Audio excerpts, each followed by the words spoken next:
नमस्कार मित्रांनो, मन धागा धागा जोडते नवा या मालिकेच्या आजच्या भागामध्ये रेश्मा तर खरंच खूप खुश असते, कारण आता सुधाने तिला विचारलेलं असतं की तू माझ्या सार्थक बरोबर लग्न करशील का. त्यावरती रेश्माने लगेच होकार दिलेला असतो. ती म्हणाली असते की हो हो सुधा मॅम, तुम्ही तर माझ्या मनातलं बोललात. खरंच माझं सार्थकवर खरंच खूप प्रेम आहे आणि मागे जी मी काही वागले ना, ते फक्त सार्थकला मिळवण्यासाठी, त्याच्या प्रेमासाठी. मला त्याच्याबरोबर लग्न करायचं आहे. तेव्हा आता सुधाला सुद्धा खूप आनंद होतो आणि वृंदा आणि रेश्मा एकमेकींकडे पाहतात आणि हसतात. तेव्हा हे फक्त आपल्या तिघींमध्येच राहणार असं ते एकमेकींना म्हणतात. त्यावरती आता त्या दोघेही होकार देतात. तर आता दुसरीकडे रेश्मा खूपच खुश असते. अंशुमनला ती बोलवून घेते आणि म्हणते हे 5 लाख रुपये तुमचे. तेव्हा लक्ष्मी माझ्यावर खरंच खूप प्रसन्न झाली आहे असं तो म्हणतो. रेश्मा म्हणते आता माझं आणि सार्थकचं लग्न ठरणार आहे, तेव्हा फक्त एकच गोष्ट करायची की त्यावरती तो म्हणतो मी काहीही करायला तयार आहे. तर अंशुमन आता ज्यावेळी म्हणतो की त्यावेळी रेश्मा बरोबर सांगते की तुम्हाला आता आनंदीला नाशिक सोडून दुसरीकडे कुठेतरी घेऊन जायचं आहे.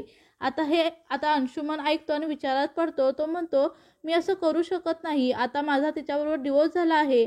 आता आनंदी येईल का माझ्यासोबत. आता ती कुठे आता आहे आणि तिला माझे पैसे पण नको आहेत. तर आता अंशुमन म्हणतो की मी पैशासाठी काहीही करू शकतो आणि पैशाला पाहून त्याचं आता पाणी सुटतं तोंडाला आणि म्हणतो पैशासाठी मी काहीही करायला तयार आहे आणि लगेच आनंदीला घ्यायला जातो.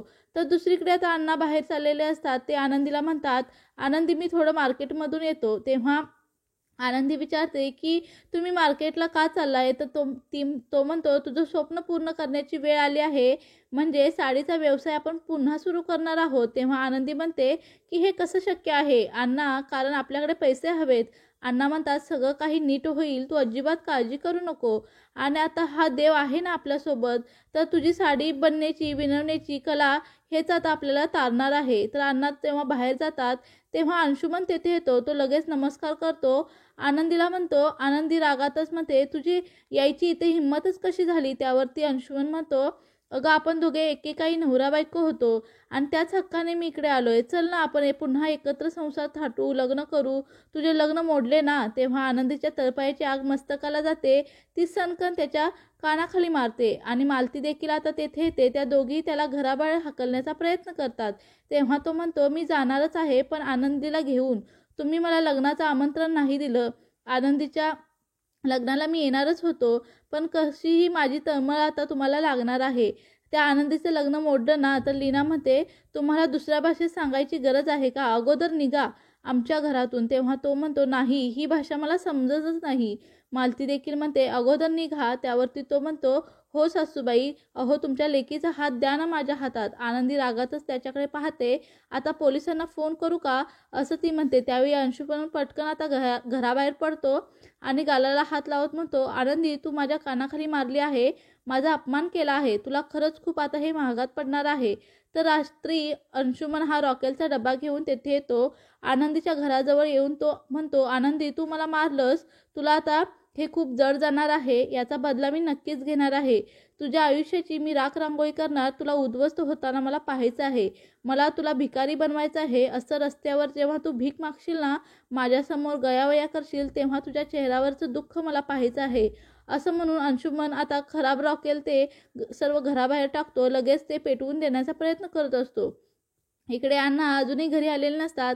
तेव्हा मालती आनंदीला म्हणते अगं बघ ना गं, तुझे अजून अण्णा घरी आले नाहीत. तर अगं आनंदी, सार्थक आले होते तेव्हा तू त्यांच्याबरोबर बोलायला हवं होतंस. तुझी नोकरी तर पक्की झाली असती ना. तू काय करणार आहेस आता घरात बसून. आपला मनोज बघ ना, तो बरोबर सर्व काही करत होता, परंतु आता या कठीण परिस्थितीमध्ये तो सुद्धा आपली बाजू घेत नाही.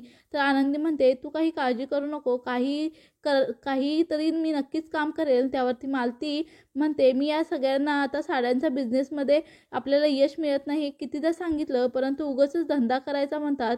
किती वेळा डोकं आपटून सांगितलंय, पण बघ ना आजसुद्धा ते मार्केटमध्ये गेले आहेत.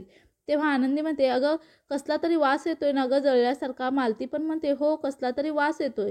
दोघी आता बाहेर येऊन पाहतात तर इकडे घराला आग लागलेली असते. तेव्हा आता सर्वजण खूप घाबरतात. लीना आणि मनोज अगोदर घराबाहेर पडतात त्या आगीच्या विळख्यामधून. तर आता मालती आणि आनंदी या दोघी आतमध्ये असतात. आनंदी थोडी मागे सरकते कारण ती मनोज आणि लीनाला आवाज देत असते. मालती कशीबशी त्या आगीतून बाहेर पडते तर आनंदी एकटीच आता आगीमध्ये अडकलेली असते. ती आता स्वतःचा जीव वाचवण्यासाठी सर्वांना आवाज देत असते की दादा, आई, वहिनी, प्लीज मला वाचवा, मला वाचवा. मनोज आता कुणालाही घरात जाऊ देत नसतो.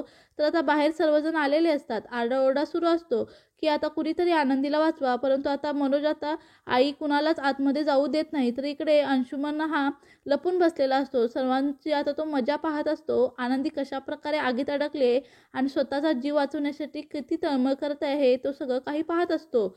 इकडे आनंदी आता एक आयडिया करते. एक ब्लँकेट घेते आणि आगीतून बाहेर येण्याचा प्रयत्न करते. तेव्हा मालती म्हणत असते, आनंदी जरा जपून.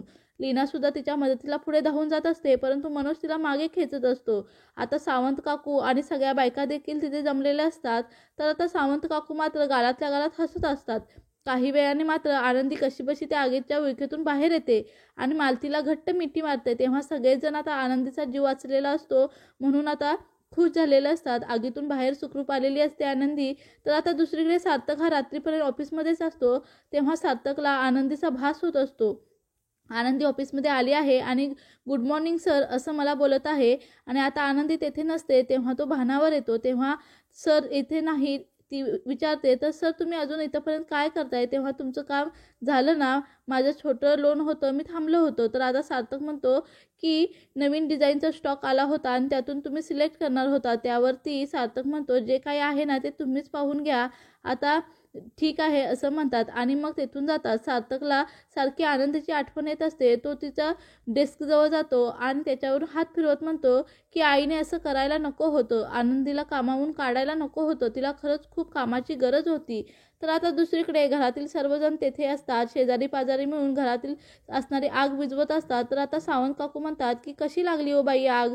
माहीतच नाही. अहो काय तुमच्या घरातला साडेसाती लागले काय माहीत. काल तुमच्या लेकीचं लग्न मोडलं आणि आज घराला आग लागली. तर अंशुमन आईकडे पाहत हसत असतो. तेव्हा सावंत काकूंना समजतं की अहो काकू आता आग विझली आहे. तुम्ही आता त्यावरती आनंदी म्हणते की दादा तुला जेव्हा सगळं काही तुझ्यामुळे झालं आहे मनोज म्हणतो. तेव्हा आता आनंदीला तो प्रत्यक्षपणे दोष देऊ लागतो. आनंदी म्हणते अरे मी काय केलं दादा? तेव्हा तो रागातच मोठ्याने बोलत असतो की जे काही झालं ना ते सगळं तुझ्यामुळे झालं आहे आनंदी. तेव्हा तुम्ही थांबा जरा. तिला काही वाईट साईड बोलू नका. हे तुम्हाला शोभतं का? तेव्हा एक काकू पुढे होतात आणि आणि म्हणतात की तिला कुणीही बोलायचं नाही. आनंदी म्हणते की अगोदर इथून सर्वजण निघा. त्यानंतर मनोज म्हणतो की अगोदर तू इथून निघ. तुझं तोंड काळं कर. अजिबात इथं राहायचं नाही. तर आनंदी जिथे असेल ना तिथे कोणीही सुखी राहू शकत नाही असं तो रागातच म्हणतो. तर सावंत काकू आता आगीत तेल ओतण्याचं काम करतात आणि म्हणतात अरे ही बिचारी आता कुठे राहील? हिचं तर दुसरं लग्नही मोडलं. तर आता मनोज घरावर काढतोय म्हटल्यावर आनंदी आता एकदम शांत होऊन जाते. तिला तर खूप मोठा धक्का बसलेला असतो. ती म्हणते दादा जर तुला एवढंच वाटत असेल ना तर मी घर सोडून जायला तयार आहे असं म्हणून आता ती घर सोडून चाललेली असते. आणि मालती म्हणते अरे तू एवढा निर्दयी कसं वागू शकतोस? तुझी सख्खी बहीण आहे ना ती. मग तिच्याबरोबर असं वागताना तुला लाज नाही का वाटत? आता माझी मुलगी कुठेही जाणार नाही असं मालती जेव्हा म्हणते तेव्हा मनोज रागातच म्हणतो की ही जर गेली ना